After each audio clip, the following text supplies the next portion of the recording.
താമരശ്ശേരിയിൽ tipper lorry ഇടിച്ച് പിതാവിനും മകൾക്കും പരിക്ക്. പുതുപ്പാടി ഈങ്ങാപ്പുഴ സ്വദേശി അബ്ദുറഹിമാൻ, മകൾ റിനു ഫാത്തിമ എന്നിവർക്കാണ് പരിക്കേറ്റത്. മദ്യലഹരിയിലായിരുന്ന ഡ്രൈവറെ പോലീസ് കസ്റ്റഡിയിലെടുത്തു. വിവരങ്ങളുമായി ദിസ്ന ചേരുന്നുണ്ട്. ദിസ്ന, എന്തൊക്കെയാണ് വിശദാംശങ്ങൾ?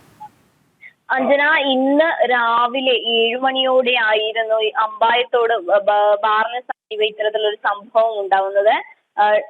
പുതുപ്പാടി ഈങ്ങോപ്പുഴ സ്വദേശികളായ അബ്ദുറഹിമാൻ, മകൾ റിനു ഫാത്തിമ എന്നിവർക്കാണ് ടിപ്പർ ഇടിച്ച് പരിക്കേറ്റത്.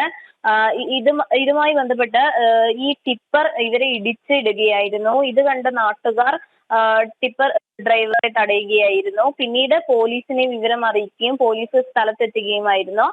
പോലീസ് പറയുന്നത് ഡ്രൈവർ മദ്യലഹരിയിലായിരുന്നു എന്നതാണ്.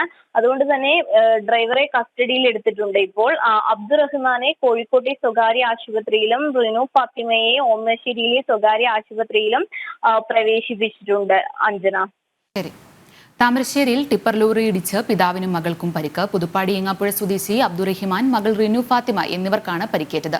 മദ്യലഹരിയിലായിരുന്ന ഡ്രൈവറെ പോലീസ് കസ്റ്റഡിയിലെടുത്തു. വിവരങ്ങൾ നൽകുകയായിരുന്നു ദിസ്ന സുരേഷ്.